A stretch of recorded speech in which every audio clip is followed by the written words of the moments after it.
Praise the Lord.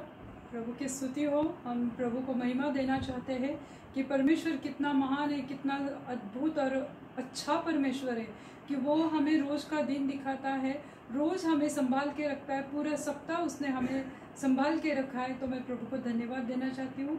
आप सब कैसे हो? परमेश्वर ने आपको भी संभाल के रखा होगा। परमेश्वर ने आपके भी जीवन में बहुत बड़े बड़े काम किए होंगे, चमत्कार किए होंगे, बहुत सारे टेस्टिमनी शायद आपके पास भी रहे होंगे और परमेश्वर ने आप सबको आशीषित किया होगा। तो मेरे प्रियो, वचन में जाने के पहले हम एक मिनट की प्रार्थना करेंगे। धन्यवाद देते हैं प्रभु जी, हम आपको ऊंचा उठाते हैं प्रभु। इस समय के लिए प्रभु मैं आपको धन्यवाद देती हूँ प्रभु। मैं आपकी स्तुति करती हूँ प्रभु जी। जो भी आज का वचन है प्रभु, उसके द्वारा आप हमसे बात करो, सब कुछ हो प्रभु, सबको आशीषित करो प्रभु। धन्यवाद देती हूँ प्रभु यीशु मसीह के नाम से मांगती हूँ, आप इसे सुनिए और दया से कबूल कीजिए। आमीन। पिछले संडे को सबने मदर्स डे बहुत ज़ोर शोर से मनाया होगा। जैसे कि बहुत जन ने मदर्स डे के ऊपर मैसेजेस भी दिए होंगे। सबने अपने माता के बारे में, सबने अपने माँ के बारे में अच्छा ही बोला होगा। वचन के द्वारा, वचन से लोगों को सिखाया होगा कि माँ कितनी अच्छी होती है, माँ का अपने जीवन में कितना महत्वपूर्ण रोल होता है। ये सबने तो बताया ही होगा और आप सबने सुना ही होगा।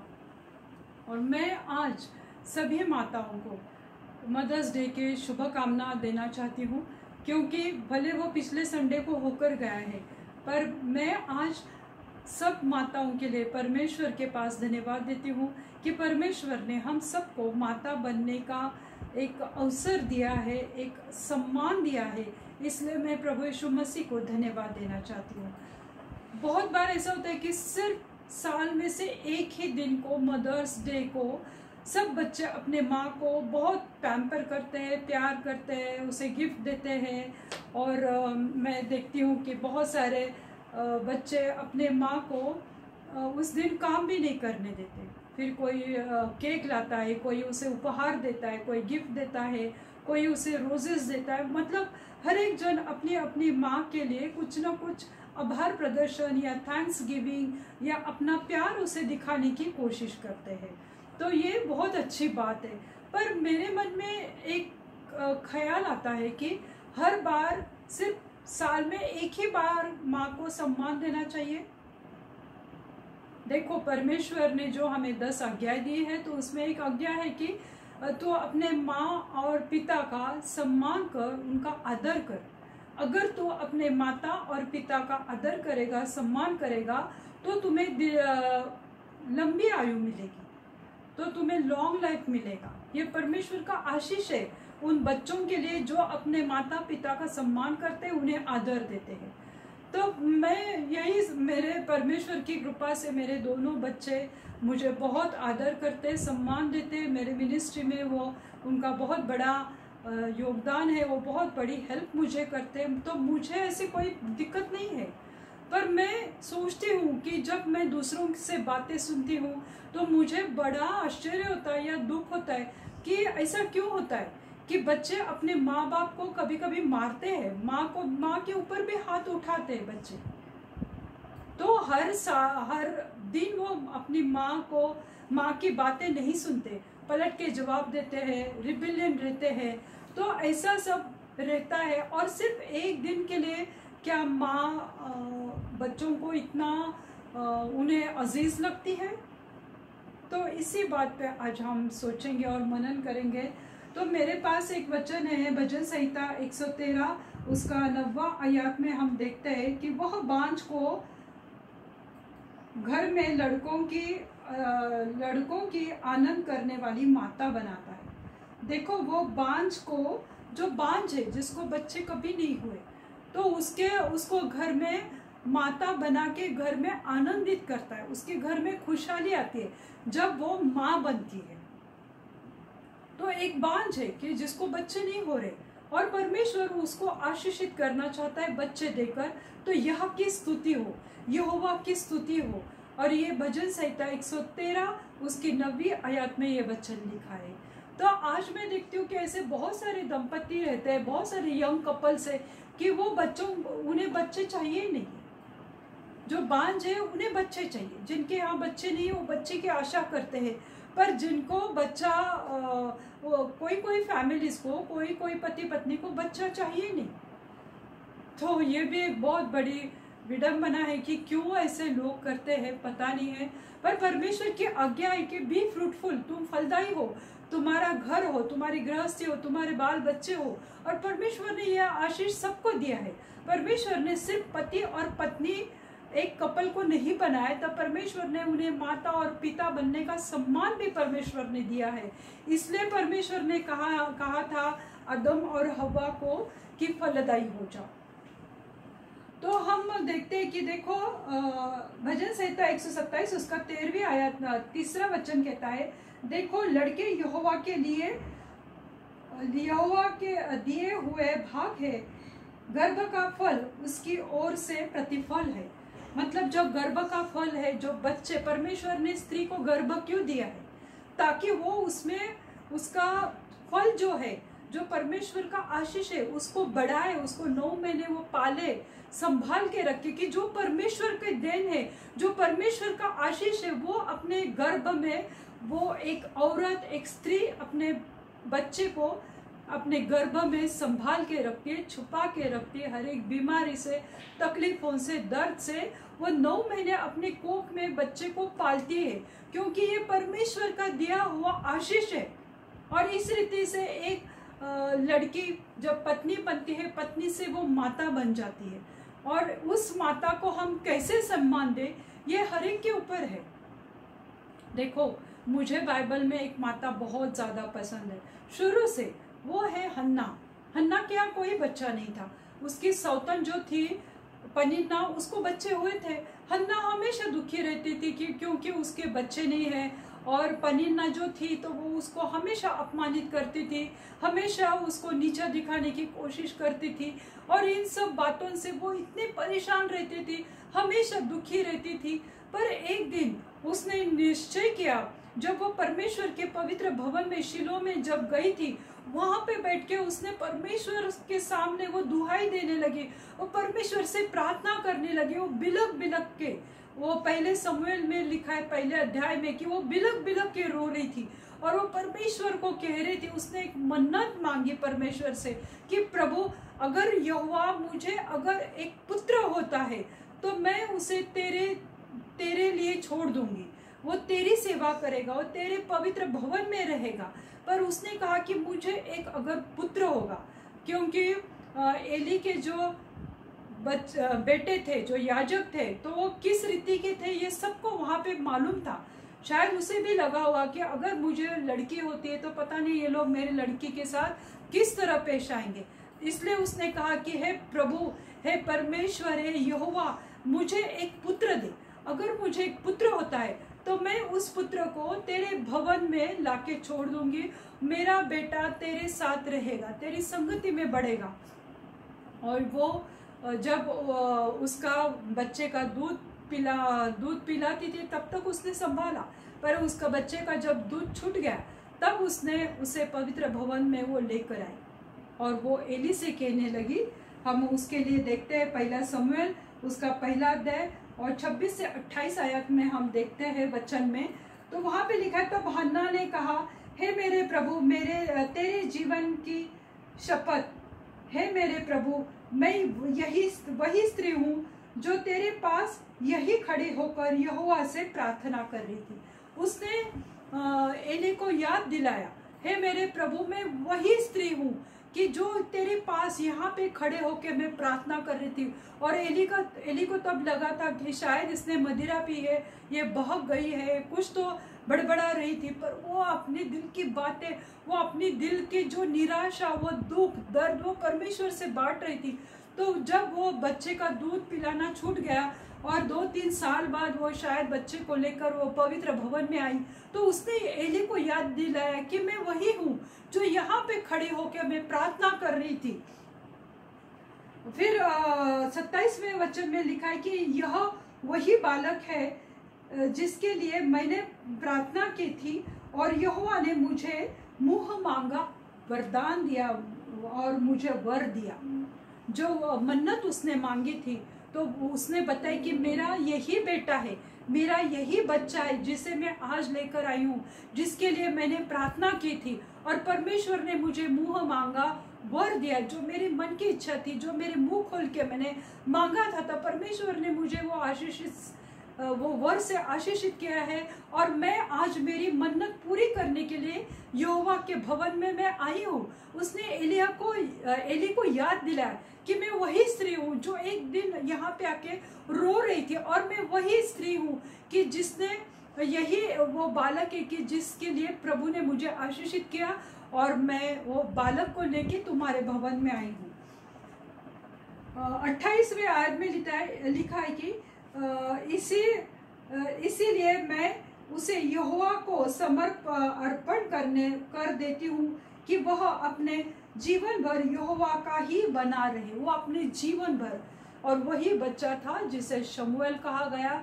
जो शमूएल जो एक भविष्यद्वक्ता था, वो एक न्यायी था और परमेश्वर उसके साथ था, परमेश्वर उससे बातें करता था। पर यहाँ पे सोचने वाली बात है कि हन्ना में कितने सारी क्वालिटीज थी। हन्ना एक प्रार्थना करने वाली स्त्री थी, हन्ना अपना वादा पूरा करने वाली एक स्त्री थी। देखिए ना कि अगर उसे कई साल से बच्चा नहीं हुआ था, जब बच्चा हुआ तो कोई भी स्त्री ने शायद ऐसा सोचा था कि अरे मैंने वो दुख दर्द में ऐसा प्रॉमिस किया था, शायद परमेश्वर भी भूल गया होगा, और मैं मेरे बेटे को कैसे परमेश्वर को समर्पित करूं। मेरी सौतन तो मुझे जब देखो तब नीचे दिखाती है। नहीं, मुझे इस बच्चे को बढ़ाना है। पर उसने ऐसा नहीं किया। वो जो उसने सोचा था, तो उसने जो वादा परमेश्वर से किया था, उसने वो वादा निभाया। जो उसकी मन्नत थी उसने वो पूरी की। जब प्रभु ने उसे आशीषित किया तो उसने उस बच्चे को परमेश्वर के भवन में लाके छोड़ा कि यहोवा के ही साथ वो रहेगा। तो इसमें वो दिखाई देती है कि वो एक प्रार्थना करने वाली महिला थी, प्रार्थना करने वाली माता थी। जब वो माता गई तो उसने अपना वादा पूरा किया। वो एक दुखियारी थी, पर वो परमेश्वर को कभी नहीं छोड़ती थी, और परमेश्वर ने उसका हृदय देखा था, इसलिए परमेश्वर ने उसको बाद में 7 बच्चों से आशीषित किया, क्योंकि परमेश्वर ने देखा कि जो मन्नत की, जो वादा उसने किया, उसने वो वादा पूरा किया। इसलिए परमेश्वर ने भी उसे 7 बच्चों से आशीषित किया। आज हम कैसी माता है? क्या हम प्रार्थना करने वाली माता है? क्या हम अपने बच्चों को प्रार्थना सिखाते बचपन से? क्या खाने के प्लेट पे हम बच्चों को सिखाते कि खाना खाने के पहले ये भोजन जो परमेश्वर ने हमें दिया है उसके लिए प्रार्थना करो? क्या हमारे परिवार में पारिवारिक प्रेयर होती है, फैमिली प्रेयर होती है? क्या फैमिली प्रेयर का एक टाइम हमने रखा है? क्या हम प्रेयर करते हैं? ये आज हमने देखना चाहिए कि मैं कैसी माता हूँ, मैंने अपने बच्चों को किस तरह से संस्कार दिया है, मैंने अपने बच्चों को किस तरह से बड़ा किया है। ये हर एक माता को सोचने की बहुत ज़्यादा ज़रूरत है, क्योंकि हमें अपने बच्चों से प्यार करना चाहिए और बच्चों को इस कदर प्रेम करना चाहिए कि उन्हें ऐसा लगना चाहिए कि हम हमारे घर में सुरक्षित हैं। उन्हें वो सिक्योरिटी हमारे घर में हमें हमारे बर्ताव से दिखनी चाहिए। अगर वो नहीं मिलती है तो बच्चे बाहर अपने फ्रेंड्स के साथ उन्हें ज़्यादा कंफर्टेबल वो होते हैं। तो हमें बहुत सारी माताएं ऐसी होती है कि वो अपना समय पार्टियों में, किटी पार्टीज में, फ्रेंड्स के साथ पिकनिक में ज़्यादा बिताती है। जब बच्चों को माँ की बहुत ज़्यादा ज़रूरत होती है तब माँ अपने चीज़ों में व्यस्त रहती है, अपनी खुशियाँ ढूंढने की कोशिश करती है। तो ऐसे बहुत सारी माताएं रहती है, पर मुझे इसलिए हन्ना बहुत पसंद है कि हन्ना ने जो परमेश्वर से कहा और उसने वो पूरा किया। देखिए कि पहले तिमोथेयुस तीसरा अध्याय 15वें वचन में लिखा है कि प्रार्थना सदैव बच्चों ने करनी चाहिए। बचपन से ही हमने बच्चों को प्रार्थना सिखानी चाहिए। देखो, माँ एक सिर्फ हाउसवाइफ नहीं होती, तो माँ एक जिसे कहते हैं कि हाउस मेकर कहा जाता है। बच्चों को तो संभालती है, घर को बनाती है। एक औरत घर को बिगाड़ भी देती है और बना भी देती है। परमेश्वर ने स्त्रियों में बहुत सारी क्वालिटीज दी है, तो वो सिर्फ हम अगर पूछते कि आप क्या करती है, तो बेचारी अगर जॉब नहीं करती तो बोलती कुछ नहीं, मैं हाउस वाइफ हूँ। पर वो हाउस वाइफ नहीं है, वो होम मेकर है, जो घर को बनाती है। घर सिर्फ दीवार से नहीं बनता है, एक औरत से घर बनता है, और वो घर को बनाती है, साफ सुथरा रखती है, सजाती है, संवारती है। तो सिर्फ माँ बाप बन के कोई फायदा नहीं होता है। बच्चों को अच्छे संस्कार देना, अगर माँ सुबह जल्दी नहीं उठती है तो बच्चे कैसे जल्दी उठेंगे? तो माँ ने हमेशा सुबह जल्दी उठ के अपने बच्चों के लिए प्रार्थना करना चाहिए, अपने परिवार के लिए प्रार्थना करना चाहिए। घुटने पे आके उसने अपने बच्चों के लिए, अपने पूरे फैमिली के उसने प्रतिदिन रोज उसने प्रार्थना करना चाहिए, क्योंकि हर बात में तुम्हारे प्रार्थना, निवेदन या विनती धन्यवाद के साथ परमेश्वर के सामने तुम पेश करो, और परमेश्वर के सम्मुख उसे उपस्थित करते जाओ। मतलब तुम प्रार्थना, तुम्हारी विनती, निवेदन, तुम धन्यवाद के साथ परमेश्वर के सामने हो। देखो, पिता जो रहता है या पति जो रहता है वो दिन भर काम के लिए बाहर जाता है, पर एक पत्नी का काम रहता है, एक माता का काम रहता है कि वो बच्चों की देखभाल करे और उन पे अच्छे संस्कार दे, उन्हें प्रार्थना करने वाले बच्चे बनाए। देखो, सिर्फ बच्चों को जन्म देने से कोई माँ नहीं बनती है, पर उन्हें संस्कार देने से, अच्छे संस्कार देने से माता पिता कहलाए जाते हैं। अपने जो बच्चे रहते हैं, तो कुछ लोग जो रहते हैं वो बहुत ज़्यादा बच्चों पे भरोसा करते हैं, विश्वास करते हैं।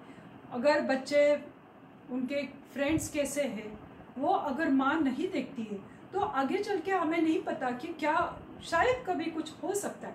हमने कभी नहीं सोचा था कि 2020 या 21 में इस तरह से वायरस आएगा और पूरे लोगों का जीवन तहस नहस हो जाएगा। किसी ने नहीं सोचा था। किसी ने नहीं सोचा था कि किसी के फैमिली वाले मर जाएंगे, या इसकी वजह से लोगों के जॉब चले जाएंगे, लोगों के बिजनेस में दिक्कत आएंगी। किसी ने नहीं सोचा था। तो हमें भी नहीं पता है, जब हमारे बच्चे बाहर जाते हैं, हमने घर में बहुत अच्छे संस्कार दिए, पर हमारे बच्चों के कौन फ्रेंड्स है, क्या फ्रेंड सर्कल है, ये हमें हमेशा देखना चाहिए।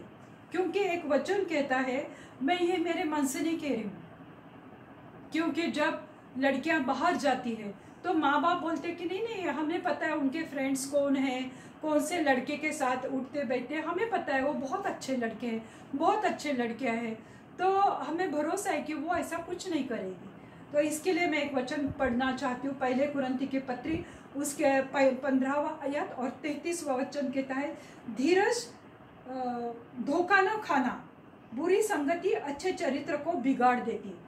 परमेश्वर का वचन कहता है, धोखा न खाना।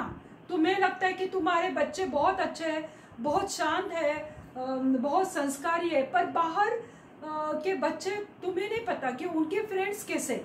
इसलिए परमेश्वर का वचन कहता है कि धोखा न खाना, क्योंकि अच्छे चरित्र वालों को बुरी संगति अच्छे चरित्र को बिगाड़ देती है। जो अच्छे संस्कारी बच्चे हैं, जो परमेश्वर को मानने वाले बच्चे हैं, पर अगर बच्चे बाहर जाके दूसरे लड़कों लड़कियों के साथ शराब पिएंगे, कभी कहा जाता है कि अरे कुछ नहीं, बस एक सिप ले, कुछ नहीं होता है, और बच्चों को धीरे धीरे शराब की आदत लगती है, सिगरेट पीना चालू कर देते हैं, कोई लोग गुटखा वगैरह ऐसी गंदी आदतों में पड़ जाते हैं। अच्छे फैमिली के लड़के, माँ बाप को तो बहुत भरोसा है, माँ को तो बहुत भरोसा है कि मेरी बेटी ऐसा कुछ नहीं करेगी, मेरा बेटा ऐसा कुछ नहीं करेगा।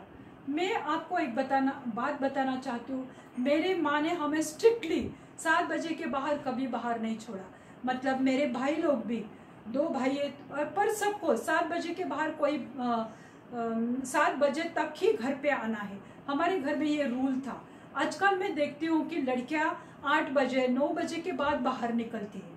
अभी तो लॉकडाउन है, इसलिए घर में पड़े बोर हुए होंगे, पर उनका बाहर जाने का टाइमिंग 8 या 9 रहता है, क्योंकि 8 और 9 बजे के बाद पार्टी चालू होती है, फिर पब चालू होते हैं, फिर वो डांस करते हैं फिल्मी सॉन्ग्स के ऊपर। माँ बाप कहते हैं कि हमें भरोसा है, हमारे बच्चे ऐसे कुछ नहीं करते हैं, पर क्या फिल्मी सॉन्ग्स के ऊपर वो पब में क्या क्राउड रहता है तुम्हें पता है? नहीं मालूम रहता है। तो हमारे माँ ने हमें 7 बजे के बाहर कभी बाहर नहीं जाने दिया। आज मैं देखती हूँ कि ये संस्कार कब का निकल गया, और माँ बाप भी इतना कंफर्टेबल हो गए कि नहीं नहीं इतना तो चलता है, थोड़ा एंजॉय बच्चों को करना चाहिए। उनकी भी मेंटालिटी इस तरह से बदल गई है और वो कुछ बातों को देखकर भी अनदेखा कर लेते हैं। तो माँ बाप की पहली प्राथमिकता अपने बच्चे और अपना परिवार होना चाहिए। इतना ज़्यादा भरोसा अगर बच्चों के ऊपर रखेंगे तो इसलिए हम एक वचन देखते हैं मत्ती के किताब उसका 14वां आयत अध्याय और 6 से 11 में हम अगर देखते हैं तो वहाँ पे लिखा है, वहाँ पे एक राजा था हेरोद राजा की भाई फिलिपियस जो था उसकी पत्नी हेरोदियस थी। हेरोद और हेरोदियस का कुछ रिश्ता था और बपतिस्मा करने वाले यूहन्ना ने आके बताया कि ये तो अच्छा नहीं कर रहा है, तूने उसे रखा है अपनी भाई की पत्नी को, तो ये तूने अच्छा नहीं किया है। तो उसे गुस्सा आया और हेरोद राजा ने बपतिस्मा करने वाले यूहन्ना को जेल में भेज दिया। और हेरोदियस जी थी तो उसके मन में एक प्रतिशोध था, उसे बदला लेना था। सिर्फ जेल में पड़ा है तो वो उसके मन में नहीं अच्छा लग रहा था, वो उसको मरवा देना चाहती थी। इसलिए हेरोदियस ने अपने बेटी को यूज किया, उसकी जो नौजवान बेटी थी। एक दिन ऐसा हुआ कि हेरोद राजा का जन्मदिन था और जन्मदिन के अवसर पे वहाँ पे बहुत बड़ा उत्सव हो रहा था। पूरे राज दरबार में लोग बैठे थे और हेरोदियस की लड़की आके उसने वहाँ पे नाच किया, नृत्य पेश किया। राजा को बहुत पसंद आया। राजा को पसंद आया तो राजा ने कहा कि मैं तुम्हें शपथ देके कहता हूँ कि जो तुम मांगोगी वो मैं तुम्हें दूंगा। तो उसने कहा, वो अपने माँ के पास गई भागते हुई। उसने माँ से पूछा कि देखो राजा तो ऐसा कह रहा है तो मैं क्या मांगू। तो उसके माँ ने उसे क्या कहा ये हम इस वचन में देखते हैं। तो वो 8वीं आयत में वो अपनी माता के उकसाने से बोली, यूहन्ना बपतिस्मा देने वाले का सर थाली में यही मुझे मंगवा दो। मत्ती 14 उसकी 8वीं आयत में उसने कहा, वो माँ के उकसाने पर। ये वर्ड बहुत इंपॉर्टेंट है मेरे प्रियो, कि वो लड़की माँ के पास गई। वो शायद इनोसेंट रहेगी, नौजवान थी, उसके सामने उसकी पूरी जिंदगी पड़ी थी, पर उसकी माँ ने उसको एक हत्यारा बनाया, एक मर्डरर बनाया। क्योंकि वो लड़की ने जाके राजा को कहा, अपने माता के उकसाने से बोली। उसके माता ने उसको प्रोवोक किया, इनकरेज किया, उसको उकसाया कि जाके ऐसा बोल दे, ताकि वो राजा ने तो शपथ दिया है तो राजा पीछे नहीं हट सकता। और उसने क्या मांगा, बपतिस्मा करने वाला यूहन्ना का सर। उसने बोला कि थाली में मुझे यहीं पर मेरे सामने दो, मतलब उसका सर काट के थाली में लाओ, इतने सारे लोगों के सामने जहाँ पे उत्सव हो रहा था, खुशी का मौका था। और देखते क्या है कि राजा ने फिर लोगों को भेजा, बपतिस्मा करने वाला यूहन्ना का सर काट के थाली में लाया और वो लड़की को पेश किया। फ्रंट में तो लड़की थी पर पीछे तो माँ थी, कि जो माँ ने अपने बेटी को ये करने को बोला, बेटी ने भी किया। क्या तुम ऐसी माँ हो? क्या तुम अपनी बेटी को, नौजवान बेटी को तुम ऐसे कुछ गलत काम करने के लिए कहते हो कि घर गृहस्थी नहीं चल रही है तो तुम बाहर जाके ऐसे गलत काम करो? देखो, अगर तुम्हारे बच्चे जॉब नहीं कर रहे और फिर भी वो घर में पैसे ला रहे तो तुम्हें पूछना चाहिए कि ये पैसा कहाँ से आया है। क्या तुम गलत काम कर रहे हो? क्या तुमने कर्जा उठाया? क्या कर क्या रहे हो तुम? अगर माँ बाप देखकर भी अनदेखा करते हैं, अगर अपने आंखों पे पट्टी बांधते हैं और अगर बच्चे बुरी आदतों में पड़ते हैं, अगर बच्चों का नाश होता है तो उसके जिम्मेदार सिर्फ और सिर्फ वो माँ और बाप होते हैं। उसके लिए मैं और एक आपको उदाहरण देना चाहती हूँ। पहले इतिहास और उसका दूसरा इतिहास, उसका 22वां आयत, दूसरे और तीसरे वचन में आपको दिखाना चाहती हूँ, जहाँ पे अहज्याह जो राजा था उसकी माँ थी अथल्या एक दुष्ट औरत थी। उसने अपने बेटे को बुरे काम करने से कभी नहीं रोका और उसने अपने भाइयों का कत्ल किया था। तो यही अथल्या थी कि जो अपने बेटे को राजा बनाना चाहती थी, इसलिए उसने उसको गलत मार्ग पे चलने दिया और वो सबसे बुरे काम वो करता रहा। वह जब अहज्या राजा हुआ तब वह 22 वर्ष का था और यरूशलेम में एक ही वर्ष वो राज्य किया। उसकी माता का नाम अथल्या था। एक ही वर्ष उसने राज्य किया क्योंकि बहुत ज़्यादा दुष्ट था वो, बहुत ज़्यादा गंदे काम और बहुत ज़्यादा उसने व्यभिचार करवाया था। तो उसने अपने भाइयों को भी मारा था राजा बनने के लिए। और 22 और तीसरे वचन में कहा है वह आहाब के घराने सी चाल चला क्योंकि उसकी माता उसे दुष्टता करने को सम्मति देती थी, दुष्टता के काम करने को सम्मति देती थी। आगे जाके उसका नाश हुआ, उसको मारा गया और अथल्या ने फिर जितने भी राजपुत्र थे सबको मार डाला। ऐसी भी माँ होती है, स्वार्थी, अपने बच्चों को बुरी राह पर चलने से रोकती नहीं है, कभी टोकती नहीं है। कुछ नहीं होता है, करने दो, एंजॉय करने दो, कुछ नहीं होता है। पर जब होता है तो बहुत बुरी तरह से होता है। एक ऐसी भी माँ थी, मदर मेरी मरियम, उसको हम कभी नहीं भूल सकते। उसने परमेश्वर को कहा कि मैं तेरी दासी हूँ, जो तू चाहे वैसा तू मेरे साथ कर सकता है।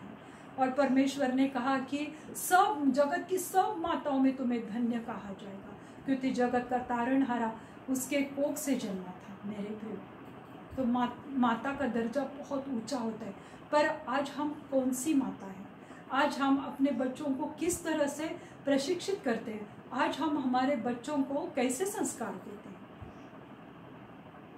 इसलिए मेरे प्रियो, मेरे सब बहनों, माताएं, सब लड़कियां जो भी माता बनने जा रही है, जिनका अभी विवाह हो रहा है, तो ये बातों को याद रखो। सुबह जल्दी उठो, प्रार्थना में खड़े रहो, अपने परिवार के लिए प्रार्थना करो, अपने बच्चों के लिए प्रार्थना करो, तो तुम्हारे बच्चे कभी गलत मार्ग पे नहीं जाएंगे। ये वचन परमेश्वर करो आप सब माताओं के लिए बहुत बहुत बहुत आशीषित करेगा।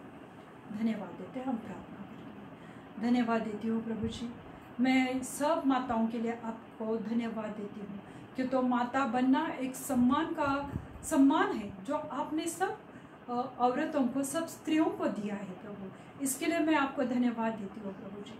हर एक माता को प्रभु आशीषित करो प्रभु। अगर उनके बच्चे उनकी बात नहीं सुनते और उन्हें तंग करते, परेशान करते प्रभु, तो हर एक बच्चों को प्रभु छुओ प्रभु, उनको गलत मार्ग से हटाओ प्रभु जी, उनको सही मार्ग में लाओ प्रभु। आपका पवित्र वचन उनके जीवन में बहुत अच्छे कार्य करने दो प्रभु जी। प्रभु जी, मैं प्रार्थना करती हूँ प्रभु जी कि हर एक माता प्रभु जिसने आज अपने बच्चे को शायद खोया है प्रभु इस महामारी में प्रभु, उस माता को छुओ प्रभु और उसको आशीषित करो प्रभु। उसके दर्द को प्रभु आप मिटा दो प्रभु जी। प्रभु मैं प्रार्थना करती हूँ प्रभु जी, आज भी कोई कितनी सारी लड़कियाँ हैं कि जो बच्चा चाहती है प्रभु, जो माँ बनना चाहती है प्रभु जी, पर किसी कारणवश वो माँ नहीं बन पा रही है प्रभु। आप उनके जीवन में कार्य करो प्रभु। उसकी कोख को प्रभु मैं आशीषित करते हो आपके पवित्र नाम से प्रभु। उस हर एक लड़की के कोख को प्रभु, जो माता बनना चाहती है, जो पत्नी है प्रभु, वो कोख को प्रभु आपके पवित्र लहू से ढक देती हो प्रभु, ताकि वो एक बच्चे को जन्म दे प्रभु। स्वस्थ अच्छे बच्चे से वो आशीषित करो प्रभु उस माता को प्रभु, उस लड़की को, उस पत्नी को प्रभु, क्योंकि प्रभु ये आपकी आज्ञा है प्रभु जी। प्रभु मैं प्रार्थना करती हूँ ऐसे माता पिता को प्रभु आप मार्गदर्शन करो प्रभु, उनको चलाओ प्रभु, उनको सिखाओ प्रभु कि वो अपने बच्चों को किस तरह से पाले। ना कि माता अपनी सुख के पीछे भागकर अपने फ्रेंड सर्कल में अगर वो शराब पीती है प्रभु, तो वो अपने बच्चों पे क्या संस्कार दे सकती है प्रभु। प्रभु प्रार्थना करती हूँ ऐसे सब माताओं को प्रभु मैं आपके हाथ में देती हूँ प्रभु, उनका जीवन आप बदली करो प्रभु। उनको प्रभु अपने बच्चों के प्रति उनको अपने घर में रहने की इच्छा दो प्रभु। भले वो जॉब करती है प्रभु, वो जिम्मेदारी बाहर की जिस तरह से निभाती है, तो घर में भी उसी तरह से वह रहने पाए प्रभु। ऐसे प्रार्थना करती हूँ प्रभु। और बच्चे भी अपने माँ बाप को रिस्पेक्ट दे, उनका आदर करे, उनका सम्मान करे प्रभु। ऐसी कृपा करो प्रभु।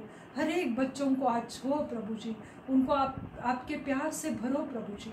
अगर कोई बीमार है प्रभु, कोई परेशान है प्रभु, उनको छुओ प्रभु, आशीषित करो, चंगाई से भरो। मैं प्रार्थना करती हूँ हर एक अर्थराइटिस के बीमार को प्रभु, हर एक चंगाई प्रभु उनके लिए मैं रिलीज करती हूँ प्रभु जी।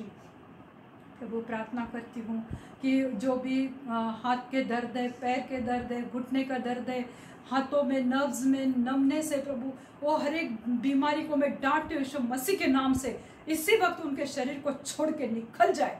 प्रभु प्रार्थना करती हूँ प्रभु हर एक हार्ट पेशेंट को, हर एक डायबिटीज, शुगर, अर्थराइटिस, सोरेसिस और ऐसे कई बीमारियों को मैं डांटती हूँ यीशु मसीह के नाम से, उनको चंगाई दो प्रभु। प्रभु प्रार्थना करती हूँ मेरे देश के लिए प्रभु, पुणे, महाराष्ट्र, पूरे इंडिया के लिए प्रभु जी, कि प्रभु आप कार्य करो प्रभु, यहाँ से वो वायरस को निकाल दो प्रभु, पूरे जगत में प्रभु आपकी चंगाई आने दो प्रभु, लोगों को आपकी ओर देखने की इच्छा दो, प्रार्थना का बोझ दो प्रभु। जो भी बच्चों ने अपनी माँ को खोया, अपने पिता को खोया, मेरे प्रभु मैं प्रार्थना करती हूँ प्रभु जी कि हर एक ऐसे बच्चों के जीवन में आप उजाला लो, क्यों तो आप उजाला हो प्रभु, उनको छुओ प्रभु, उनको चंगाई से भरो प्रभु, उन बच्चों के दुख दर्द को प्रभु आपके हाथ में दो, क्योंकि आप ही माता और पिता हो प्रभु, आप दोनों रोल निभाते हो प्रभु जी।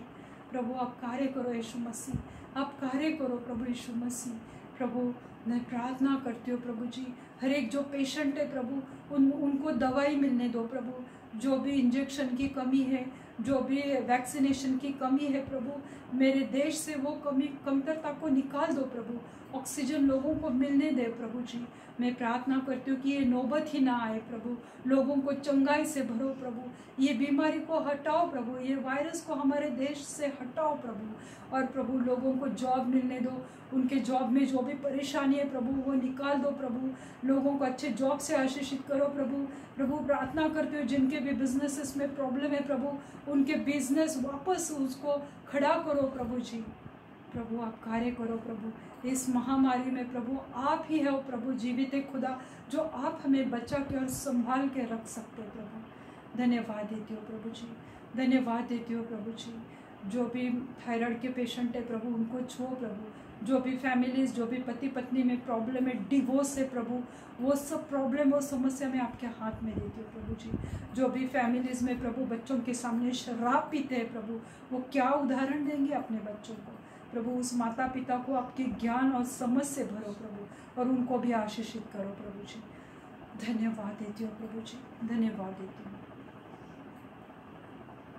आगे का समय प्रभु मैं आपके पवित्र हाथ में देती हूँ। प्यारे पिता, पुत्र और पवित्र आत्मा, आपकी सहभागिता, आपका आशीष हर एक देखने वाले, हर एक व्यूवर्स को, हर एक सब्सक्राइबर्स के ऊपर आने दो प्रभु। आपका मुख प्रकाश उनके ऊपर डालो, उनको आशीषित करो, आपकी शांति से उन्हें भर दो। धन्यवाद देती हूँ। सब विनती प्यारे यीशु मसीह के नाम से मांगती हूँ, आप इसे सुने और दया से कबूल कीजिए।